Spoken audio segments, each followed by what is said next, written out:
was a stage with Zoncolan. They realized things are getting real, you know. I mean, it's a 24/7 job. Maybe one day when I retire, I turn on the TV and I see somebody that I helped with and she's racing. She's up there in the front. Tadej likes to do pasta. Yeah, if he's the first one out of the bed, he starts making breakfast, cooking the porridge.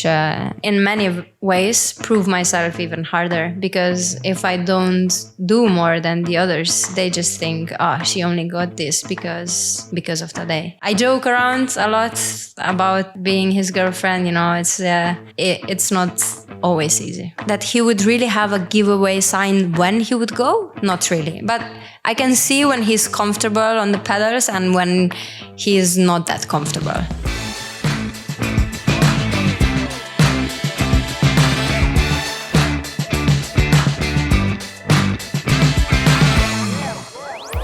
Welcome to the Castelli podcast. Today we're delving into the inspiring journey of Urška Žigart, an extraordinary Slovenian cyclist who not only shares her life with one of the world's greatest cyclists of all time, Tadej Pogačar, but also making significant strides in her own professional career. At 28 years old, Urška brings a decade of pro racing experience to her new team AG Insurance-Soudal, where she will contribute her time trial and climbing expertise and leadership over the next 2 seasons. She's a 4-time national champion in the time trial and snapped the Slovenian road race title in 2024. Urška has consistently demonstrated her proofness with impressive results, including a 12th place overall at the Giro d'Italia, 9th at the Tour de Suisse, and a strong 4th place at the Giro d'Emilia last year. Beyond her competitive achievements, Urška is committed to fostering the next generation of cyclists through AG Insurance-Soudal's comprehensive development program. So join us as we explore Urška's goals, her journey into cycling, how she and Tadej first met, who is doing the cooking at home, the challenges she faced throughout her career, and what lies ahead for this remarkable athlete. So whether you're a passionate cycling fan or new to the sport, this episode offers a deep dive into the life and a career of one of women's cycling's most promising talents. The interview was recorded during the December team training camp in Calpe and can also be watched on YouTube, where you will also have the opportunity to win a VIP hospitality slot for the Giro d'Italia women taking place in July. To enter the contest, simply leave a comment in the YouTube comment section sharing your favorite moment, quote, or takeaway from this episode, and you'll be automatically entered into the contest. The winner will be contacted directly and announced through a pinned comment on March 11th. So now, without further ado, sit back, relax, and enjoy an inspiring conversation with Urška Žigart. What was your first Castelli memory? I don't want to sound bad for my old sponsors, but I always have I remember, I think I bought like the first Nanoflex things for the rain, the Gabba, the Gabba Perfetto Light, I think also. So I had a lot of things when it was raining, but I really needed to get out. I put I called it Black Mamba kit because it was all blacked out always. But it was, Castelli. Yeah. That's great to hear. But I think that's also the thing, what we see and what we hear from professionals all over the world, that every professional cyclist or even amateur cyclist, they at least have one piece of Castelli in the wardrobe. And especially that foul weather equipment for training in the winter or wet races and cold. It's really where Castelli excels. And now you're also going to have the new Gabba R for racing and training. Yeah, I'm really excited. I've seen the latex suit. Yeah. Have you tried it on already? I tried it on in October, and feels great. I mean, I do good in the rain and like fall weather and in the races, but I still hope there will not be too many times that we would have to use it, but it's still nice to have the option. I think that's the best. Then you feel prepared.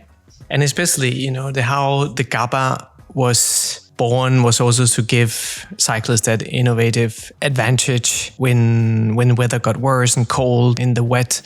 But now with the new Gabba R really excels. I mean, also the data we have seen from the wind tunnel shows that when you're up in a normal riding position, not down in the aero tug position, it's actually faster than an aero road suit.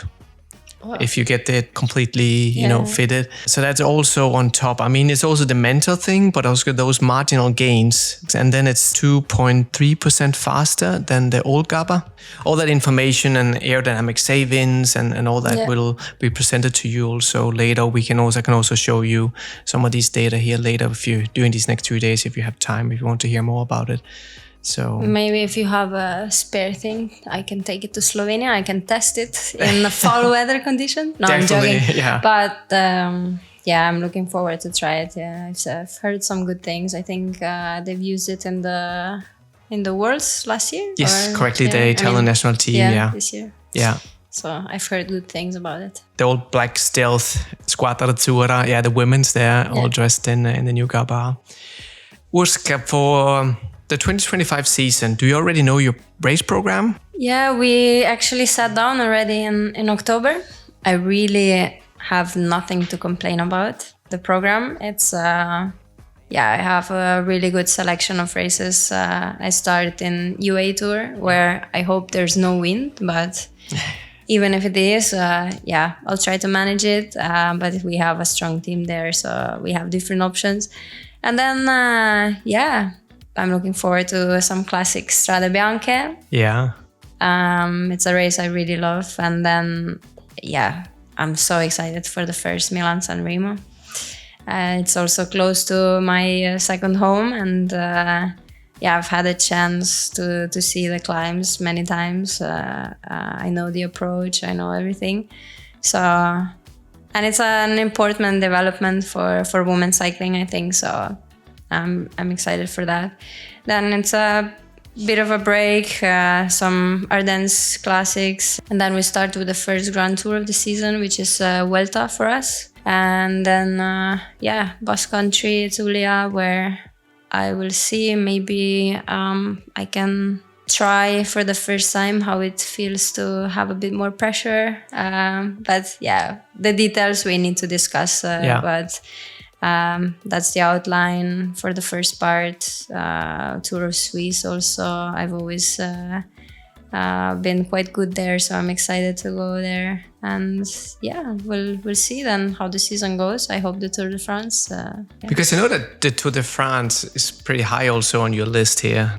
Because I think I read somewhere that, of course, performing well, maybe winning the Tour one day, or even take the rainbow stripes. Yeah, it's that was on the top of your list. That's the dream. Yeah. It's I think as soon as you get into this sport, you start to realize what it's important. Yeah. What's okay especially for a rider my type. I can't say. I also said to the team, please don't put me into Paris-Roubaix, But I can't say I'm dreaming of winning the rock of Paris-Roubaix cobbles, because it's not realistic. And then, this is, people might also say it's not realistic. I need to start to be faster on the downhills. But it's at least, something that I can work towards. Yeah, even exactly. if you there's so many of us, everybody dreams of it, and in the end it's one winner. It's not like maybe football, you have two different teams, you still have 11 players, a few on the bench, and everybody wins, no? Yeah. And then the other one, it's just two, and then you have 170 riders in one race, and only one can win. So it's the dream, but you have to dream high. And then you take everything that comes before. Maybe it will work out there. You still got a lot of years ahead of you. Yeah. So you never know. Yeah. You should definitely think ahead and look at also one of your teammates, Ashley Molman-Pasio. Look at her age, but also as a very experienced and respected cyclist.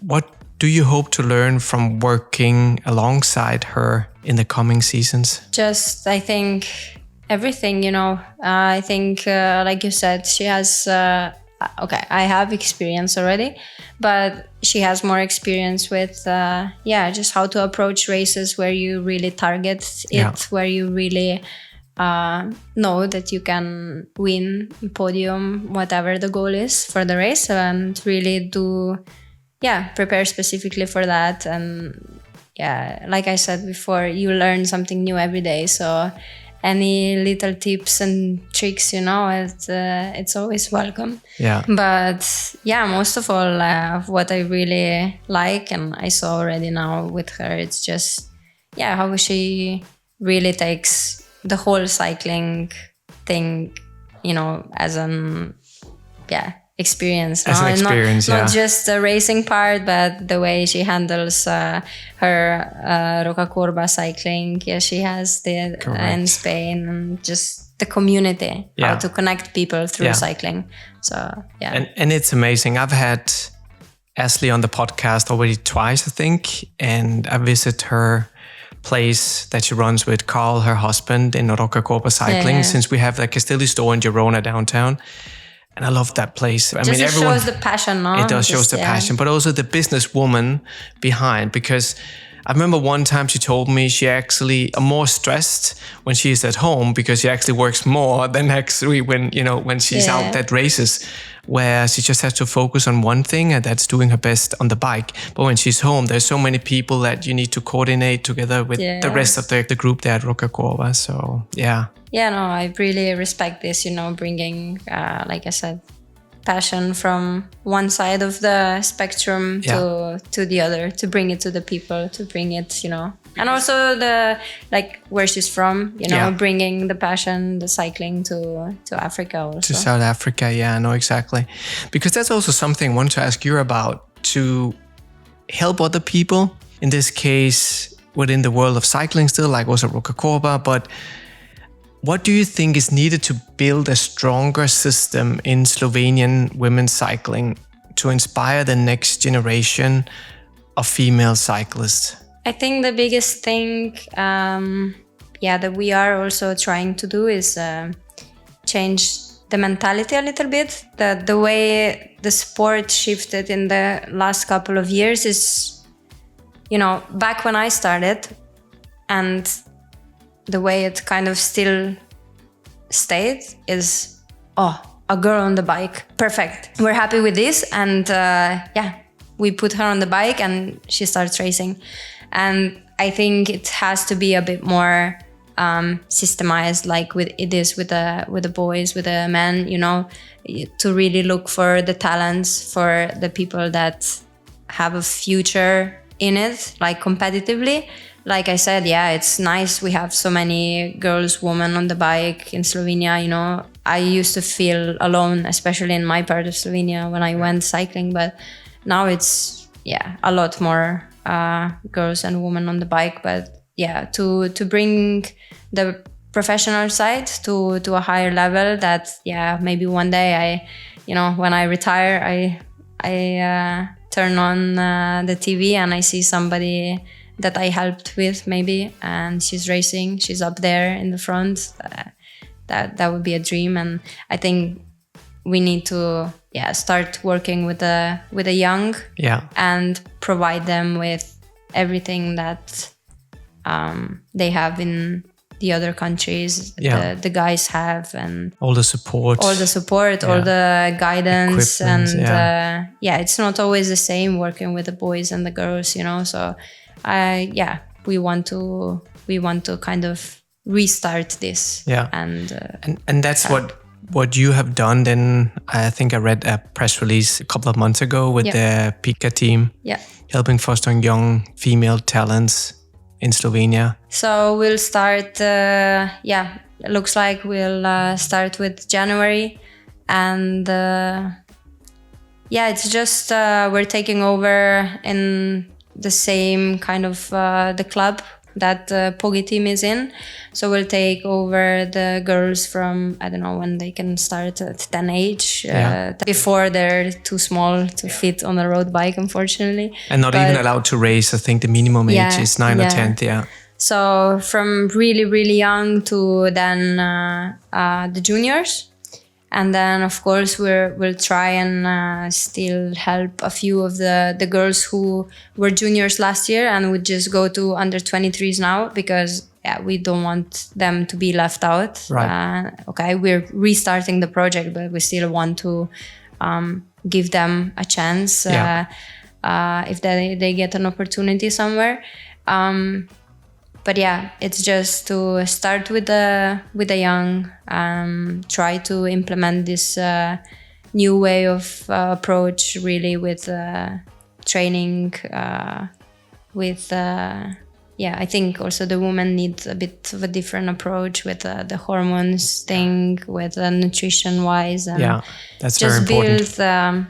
build this happy team environment, I think often with the boys you see they're hanging out after, they're they take this a bit more as a game than the girls. So I want to break this a little bit and just you need to be a team, you need to go there because you like riding your bike, not because thinking in 3 years I need to be good enough to sign for a team. No, you need to enjoy it now. Enjoy it, And if it happens, perfect. If not, it's, it's you still life. need to stay happy, because I think cycling is probably one of the, if it's not the best sport in the world to give you the best life lessons that you can ever have, that you can bring into your personal and professional life as a business person or whatever in the future. But, it's learning the ropes. And as you said before, there are more downs than ups. And I think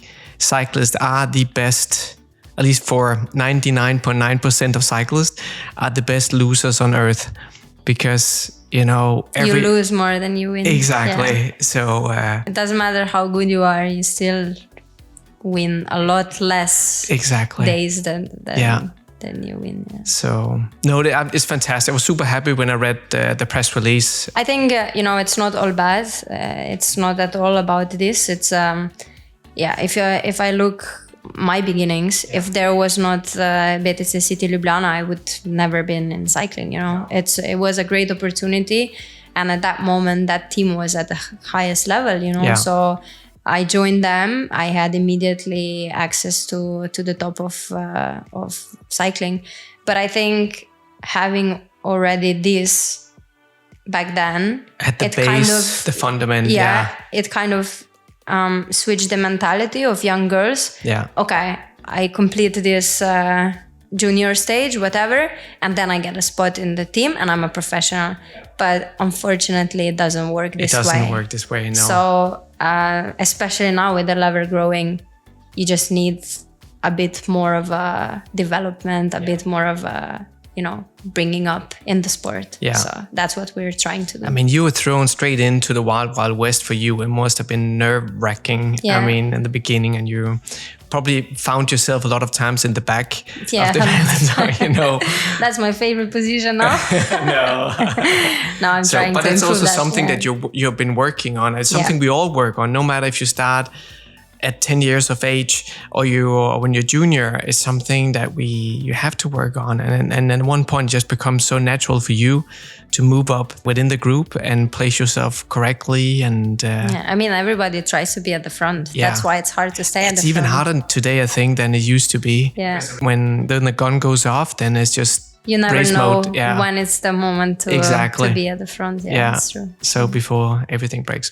So you spoke about the pressure earlier, about when you and Tadej are home in Slovenia or in other places. And it's not always easy when you have to avoid the media, especially as the couple as you and Tadej are. How have you learned to manage those expectations from the outside world yourself and to stay focused on your own journey? Well, first I have to mention it's the sport would not exist without sponsors and the media. It's something that we need. Otherwise, it doesn't matter if you win a race if nobody reports on it, if nobody is paying you for it.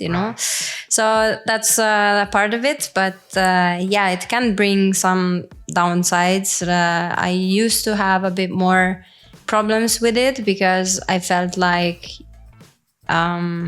people expect a lot from me just because of Tadej's wins, Tadej's performances, and they think, I should also do the same.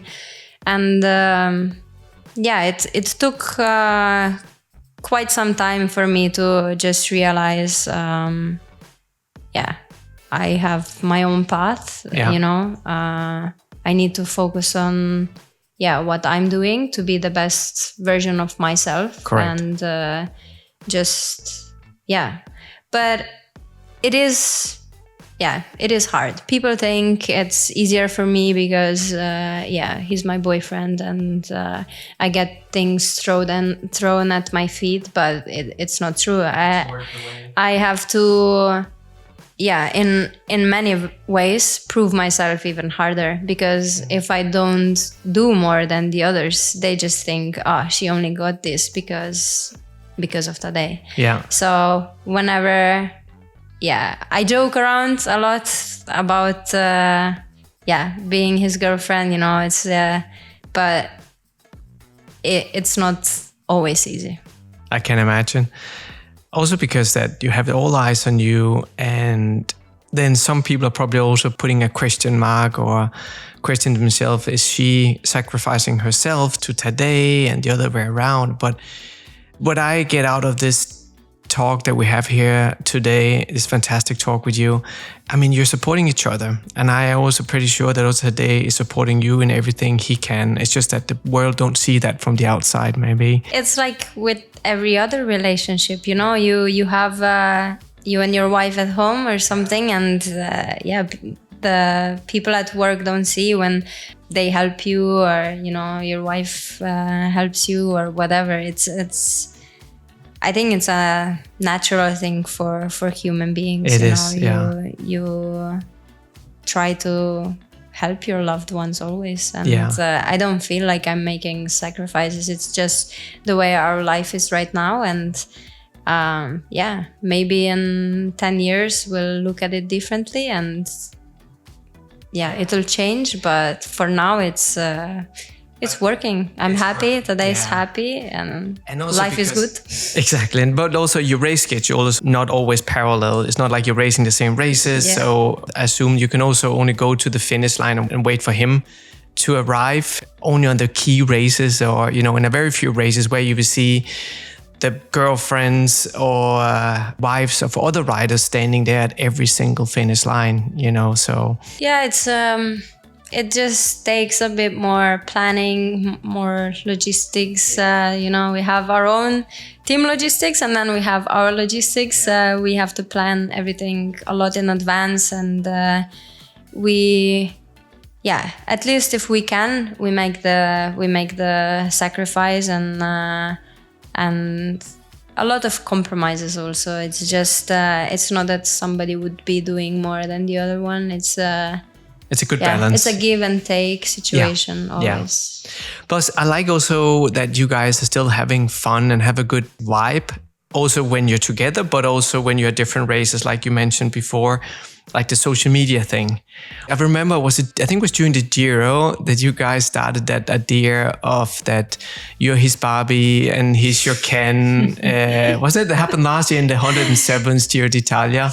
Yeah, I think... I think a lot of people like that, and also just connects you on a bigger picture, and everyone are having a laugh about it. Also, all your fans outside there in the world. Yeah, Barbie was quite popular, with the movie coming out a bit before that. The year before that, I think. Time is flying. But he just had his hair a bit blonder than normal, and when he put on the pink, the blonde hair came out of the cap, and it really looked like he's just put on his Barbie suit, So it was just the little jokes we make. I'm always joking. I don't use iCloud because I'm scared of all the funny stuff people could get into if they would see on my phone. We're just very, we have a good time together. We're you can definitely both tell. quite funny, I would say. And by the way, Daniel from Sigma Sport with Matt Stevens, when they came to film the cafe ride there at your home, I spoke to him at Ruler Live in London, and he told us, "Oh, it's awesome! You guys got Urška on the team. She's a fantastic person." And then in the end, it's like, well, when I'm gonna meet her for the first time, what should I ask her about? Ask her about the cakes, the scones. So I had to go back and watch it. What was that story about? Oh, that was so bad. It was just so Tadej's PR manager was also coming there, of course, to be there for the shoot, and we made plans for dinner, but we thought we made the plans for that day, not the day before. Okay. So the day before he arrives and he's like, I'm here, like let's grab dinner. Yeah. And I just made the dough for in Slovenian it's called buhtli, and they should rise for about an hour and a half. And but you were short of time. Yeah, we had to go out for dinner, so they were rising for 3 hours, and at a certain point the dough can be over risen. Yeah. So then they started already to fall down. I brushed them with the milk, and because milk was heavy, they sank even more.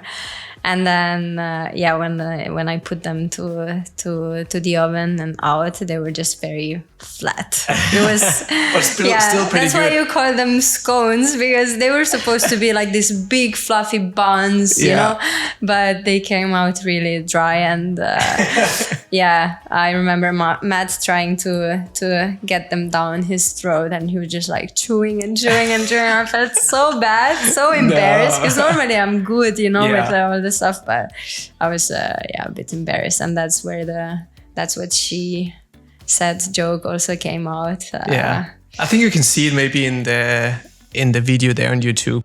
It was just a good moment. He said it was fun. He told me he really enjoyed spending a day with you guys. It was really fun. Yeah, it's also Tadej was. I remember still back when he started to win, to be a bit more, in the eyes of the media. He wasn't as outgoing.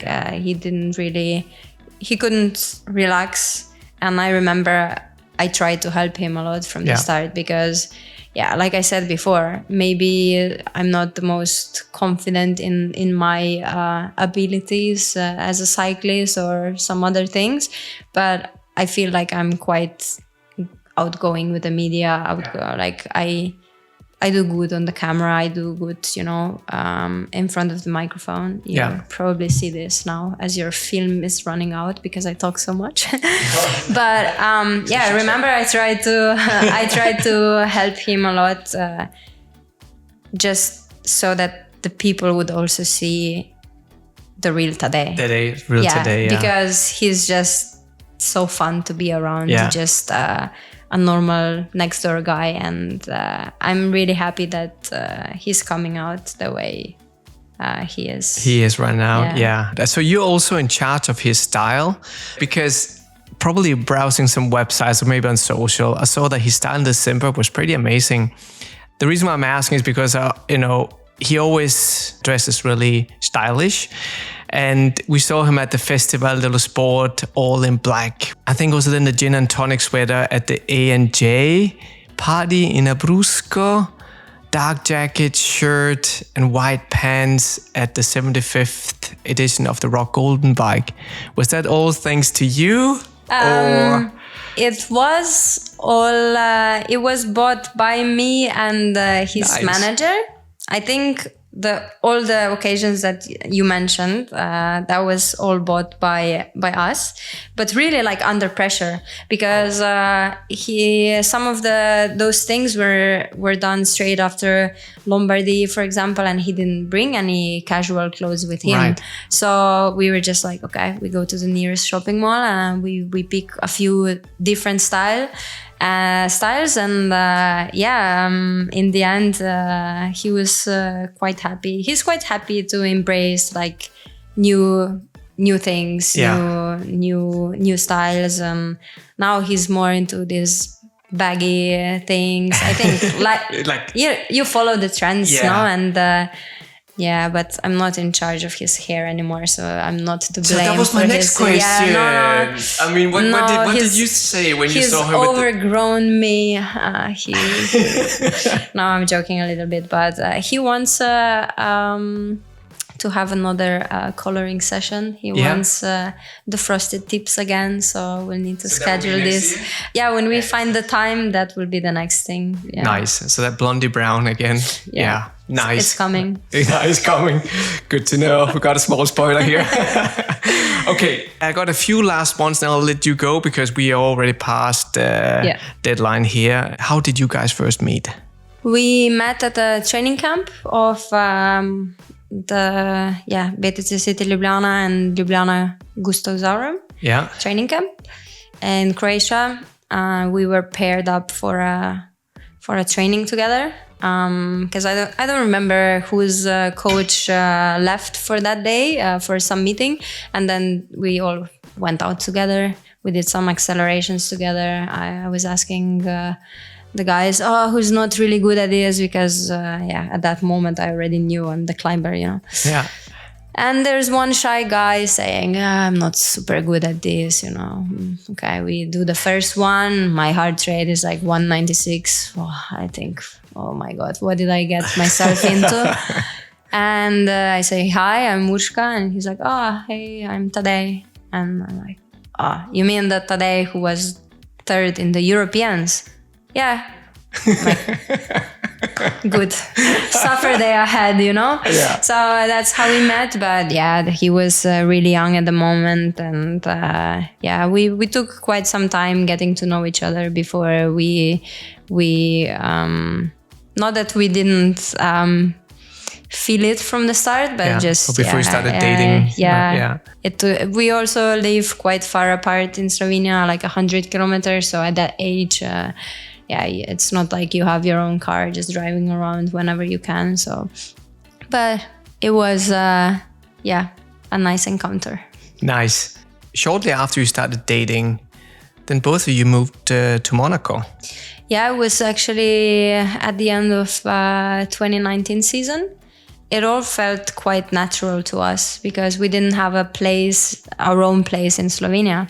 So we were always moving from my parents to his parents, back and forth. And you already live out of a suitcase in the races. And then it almost felt the same in Slovenia. So when we were deciding where to go, we saw, perfect weather conditions. It's not that far from Slovenia. Like if something happens, you sit in a car and in 7-8 hours, you're home, you know? Yeah.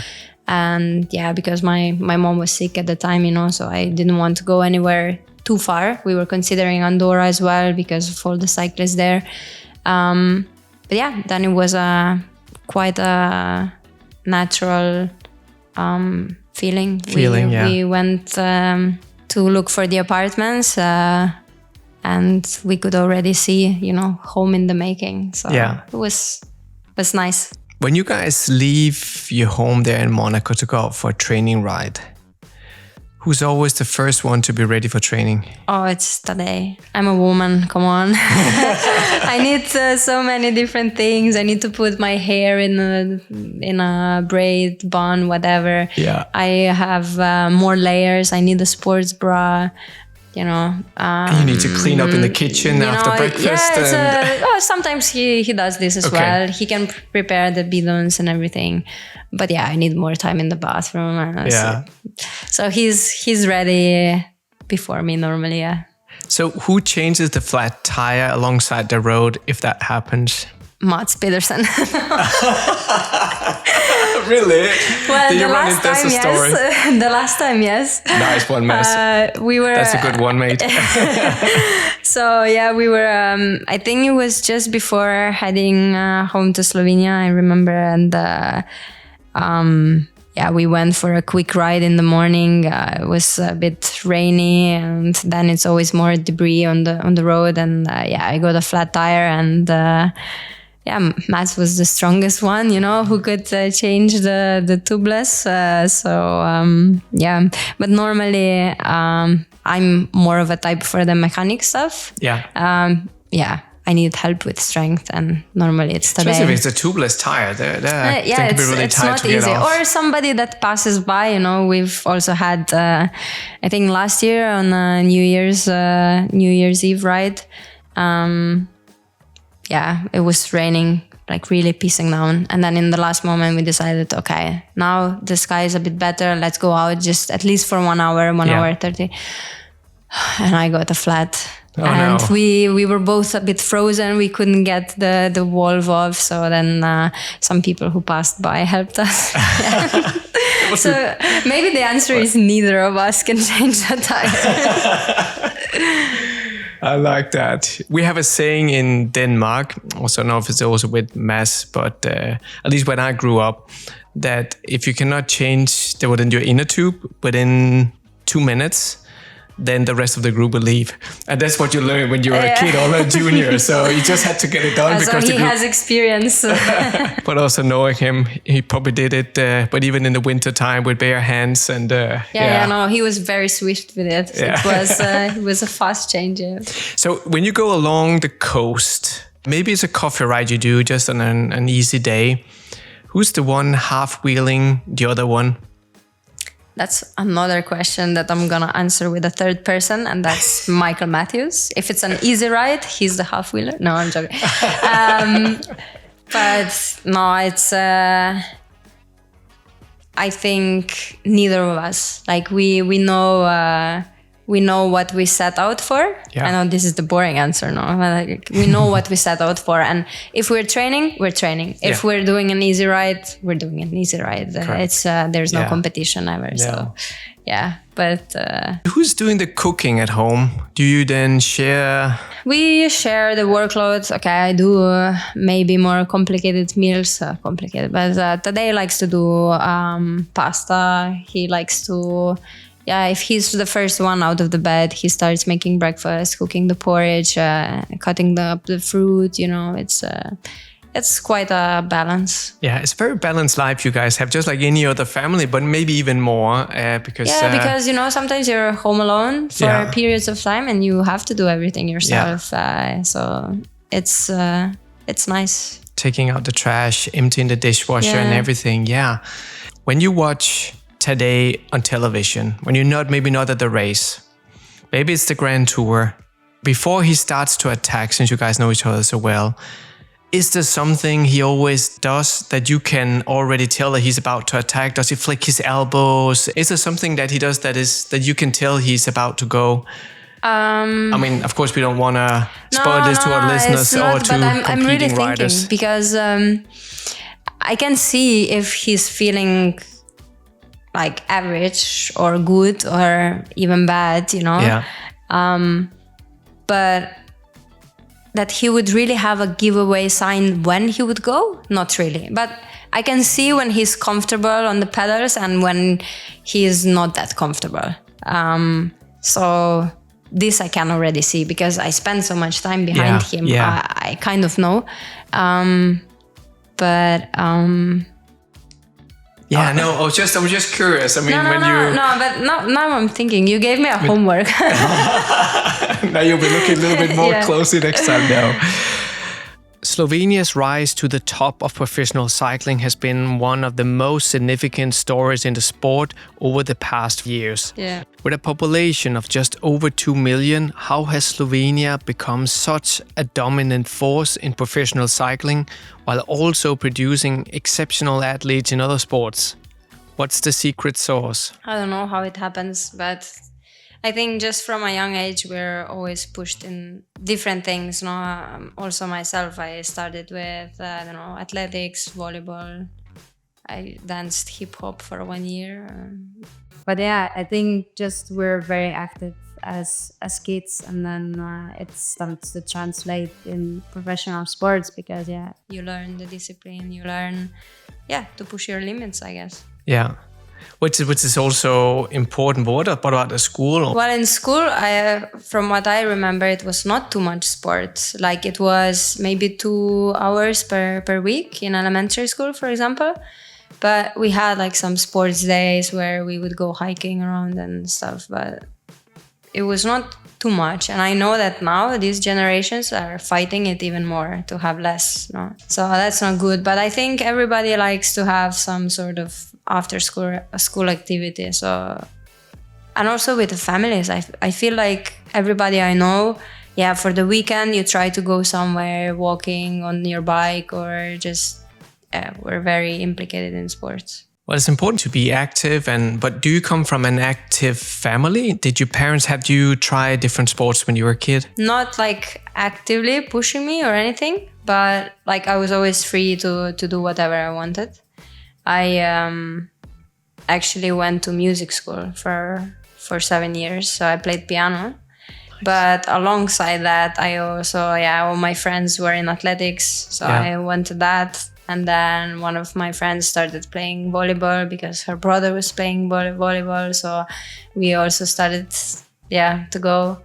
And then I got a bit of a break from sports. But I continued to run for myself.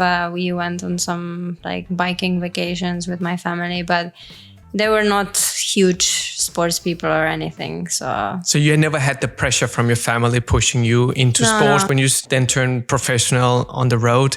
They never pushed you in anything? No, actually they were pushing me more to study and everything because I was always really good at school. Also a perfectionist in that. But then when I started cycling, my grades went down a little bit, of course, because I had to go to camps in Croatia because in Slovenia it was too cold to train, and then I missed some school, and then my aspirations for school changed a little bit. I always thought I would go study medicine, be a doctor. You need to have good final grades for this, Yeah. And I started to really enjoy cycling, and I said, okay, it's better I go study something that I can learn from the book, not to actually be there, no? And I chose law school, so I have 2 years of law school finished. And when I signed for my previous team, Green Edge, then I decided, okay, I put it on pause and maybe I'll get back to it. I don't know. But I still remember racing my first Giro d'Italia. And my mom was texting me every day. Oh, did you have time to study? Did you have time to do this, that? And it was always really nice because they kept supporting me. I was still not getting paid at that time. So it was, if I didn't have them who just supported me in my dreams, I would not be here. So I was trying to be really nice. Okay, maybe 5 minutes I can, push it in somewhere. And then they came to visit. I don't know if it was the last 3 stages, but I remember it was a stage with Zoncolan. Yeah. And another day, 2 more days. And they really saw. I didn't even have 5 minutes to say hello to them. They realized They realized, okay, shit, things are getting real, Yeah. And I remember after that, they were like, oh, I'm just so sorry I didn't realize, I saw girls coming up there just like sweating, really going all out. I didn't understand it was like this. And after the stage, I waved to them and I went into the camper to change, and off we went to the next hotel, So that was kind of their realization, okay, this is professional sport. Yeah. And then their view changed a little bit. They realized the importance of what it needs also time-wise, how much dedication that it takes to live that life of a professional cyclist, because it's a 24/7 job. You need to think about everything, how you rest, what you eat, everything. So and everything has changed so much over the years, because now the The off season is shorter compared to 10 years ago. The training has changed completely. The way the nutrition part has changed. I mean, everything has changed. We have all these variables to measure HRV, heart rate, power numbers, this and that, lactate. Everything is controlled. Everything's controlled. But it's nice sometimes you also just can say, those are just numbers. I still need to just work on how I feel, you know, so just not to focus too much on that. I think... there's a bit of a change with how women's and men's cycling develop. The women's cycling compared to even 5 years ago, it's on a different level. And every year, I feel like you come to a race, you think, oh, I improved over the winter, and you see, oh, everybody improved, you know, it's just going faster and faster. But then, because I also have some insight into men's cycling, I know it's the same for them. And maybe in the past, everybody, not that they didn't train, they didn't do everything they thought is 100%, but now it's really, you need to look at every possible way to improve. Everything is, like we said, measured to 100%. And before it was maybe, okay, you were lacking in one thing and your competitor lacked in another thing. And so it kind of evened out, you know. This guy had a bad day here, the other one because of this the other day. And it kind of, you know, leveled the competition. But now everything is, you need to watch every part of your life, every part of, what you do, what you prepare for. And it's just... pushed it to the next level. Do you think sometimes it's a little bit too much, especially when you have also your partner who's probably one of the most talented riders within this era, maybe of all time of cycling? But when you're at home, do you often discuss cycling with Tadej or how you feel about your performance?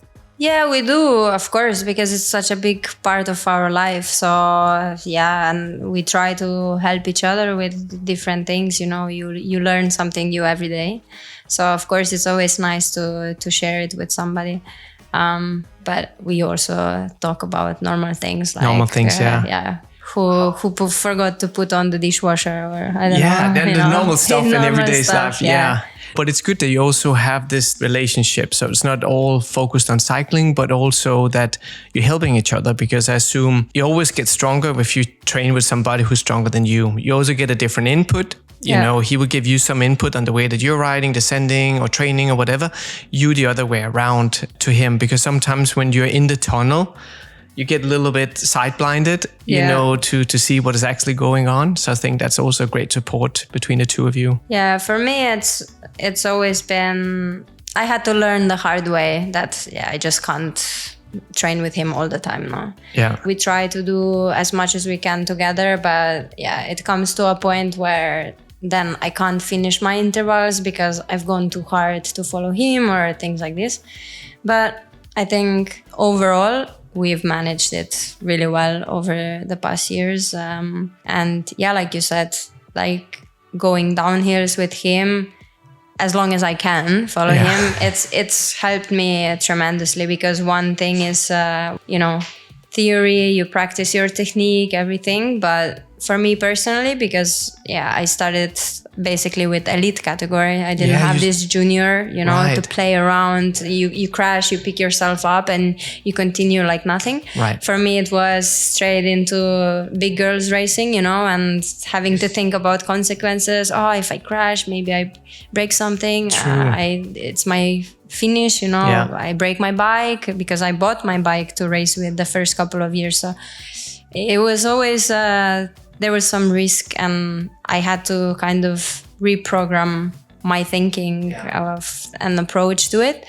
And then to put it in practice by following somebody else and really put it in motion, it's helped me a lot. Yeah, because as you said, you got straight into basically the elite category, because you started cycling at the age of 17, 18? Yeah, 17, 18. 17, my last year of high school, so straight into it with the big girls. It was a hard, steep learning curve, I have to say. Like the first year, I only raced with juniors in Slovenia, and I think I got maybe 2-3 international races in then. But yeah, it was, one thing is riding your bike and then it's racing your bike. Yeah. It's completely different. And at that moment, I didn't know. So I remember my first race, I got dropped after like 40 kilometers. It was a circuit race. Yeah. And then I just stopped at our Swanee and I was like, what do I do now? Like, I didn't know. Yeah, you can continue if you want, but probably then the broom, like, what is the broom? I didn't know anything. So it was interesting the first couple of years. And then the next year I started to get picked for a bit smaller races in the team, like in Czech Republic, and then that was also interesting, getting dropped, I don't know, 10K to the finish, but the traffic opened, Oh boy. And then I was asking people, where did they go? Because then we didn't have the GPX files to put on your, on your Garmin. There were a couple of races where we just didn't have the gear to stay warm, you just put on plastic bags underneath your jerseys. It was crazy, but that was, all a part of it. It's all part of it. It was a steep learning curve, but an important one, for your future development and everything. It's true. So, and like you said, compared to, you were mentioning earlier about descending. Okay, today, I think when he was a kid, he also did cyclocross, didn't he? He did everything. He did everything, yeah. And that's why he looks fantastic on the bike and performs, of course, really well, but also looks great. How quickly did you find out that you had a talent for climbing, but also time trialing? Yeah, I think climbing quite fast because my frame, no, I'm not a very tall or big rider. So, when we did some testing in Slovenian Institute of Sport, for example, you could quite quickly see that my absolute power is not super great, but watts per kilogram, they're really good. Yeah. And I think also the muscle fibers, support that I can sustain a high load for a long time. So long climbs for me were always the best. And time trialing, it came a bit later because of course I couldn't afford, I didn't have a time trial bike to optimize the position or anything. Like I didn't know a lot until like recent years when I joined Green Edge, really. Yeah. And that was in 2021, correct? Yeah. So then First we put season. in a bit of effort into, at least I went for the first time on the track, that was interesting, do some testing. And then, when I started also training it a little bit more and just playing with my position a little bit. And it's not a secret, I don't enjoy riding in the peloton as much. So I always liked to just, it's just me, my legs and the bike. And basically it all depends on you. And that's why I really like the discipline. Not because I would like the suffering as much, but it's, When you feel you're good at something, but especially here, you have demonstrated that you're really good at time trialing because you're 4 times Slovenian national champion. And last year, you also won the national road title. On top, I'm not saying it's a breakthrough year, but you got, if I'm not wrong, a 12th place at the Giro d'Italia, 9th at the Tour de Suisse, and 4th at the Giro dell'Emilia, I think, no? It was a good season progressing, I think, all through the year. I mean, I've had also the year before and in 2022 when I was in the top 10 on that really hard stage in the first tour. Like, correct. I had some silver linings, I would say, but last year it was really when I had this steady progression and I was really starting to realize, okay, I can actually do something, you know? And it had a bit to do also with the mental aspect because I've not always, maybe I come across as really confident and, outgoing and everything. But yeah, I've never felt really, how do you say this? I didn't really believe in myself. I was always, kind of in the backside of the team, helping. And I've had struggles with the downhill, with the positioning and everything. And yeah, my legs always kind of saved me, but never to the point where I could also get good results. So when I started to see this and like the mental aspect of, okay, I'm doing this for myself. Yeah. I don't have to prove myself to anybody. Like, it's just, I have to go to the race and I have to do what I can on that day to, do good for the team, good for myself, just enjoy it, Yeah. So once I realized that, it just started to go uphill. Yeah. And in the end, after Emilia, we had still Trevally, but I was a bit disappointed, that the season is over.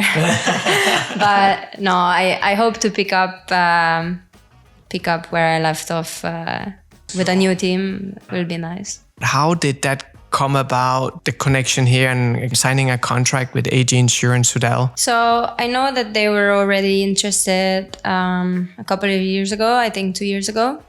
But back then I just re-signed with Green Edge. I was really happy there. And but then I said, if you're still interested, let's talk when my contract is due. And they already reached out at the start of the year, and we had a few talks. I also wanted to see what my current team had to say.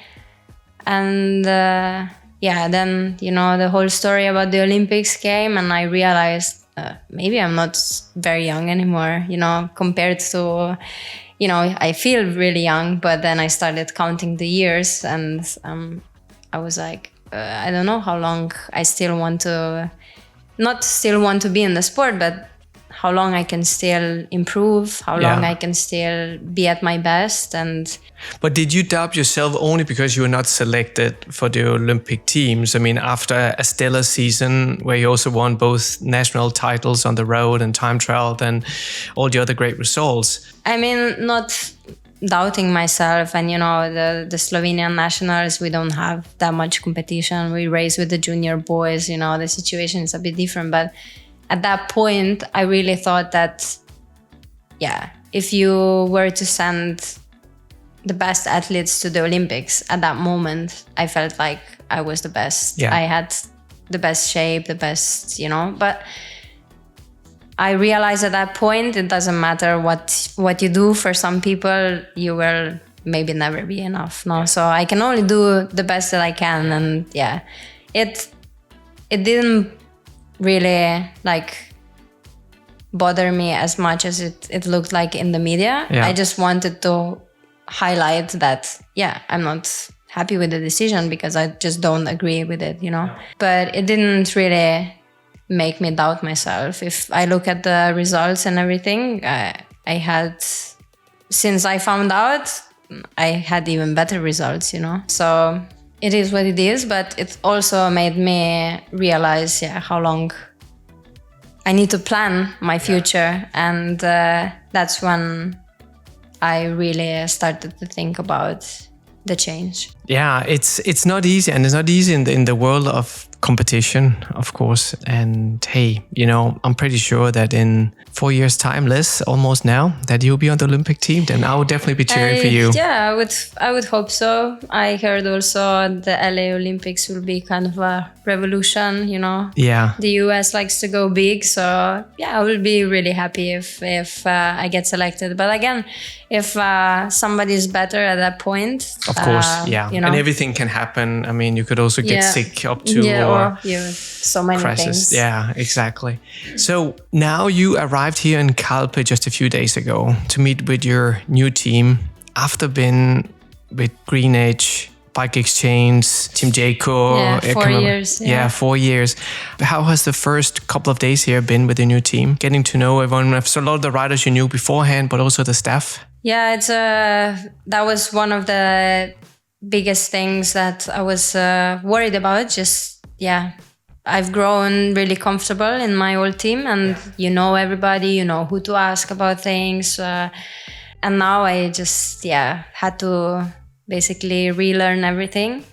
But we had already some team days in October, so I got to meet some people there, but it's still a lot of new faces, especially with the men's team also joining. So everywhere you walk, you meet somebody with the logo on the shirt, and you kind of have to figure out what they do based on the conversation. And but it's really nice. I like the vibe in the team.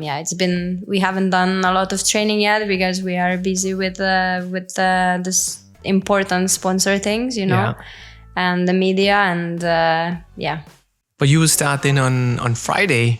I think on Friday is going to be the first day, at least for the men's team. I think also for the women's. Same for us. So you do the first block of 3 days and a day off and another 3 days and then home for Christmas.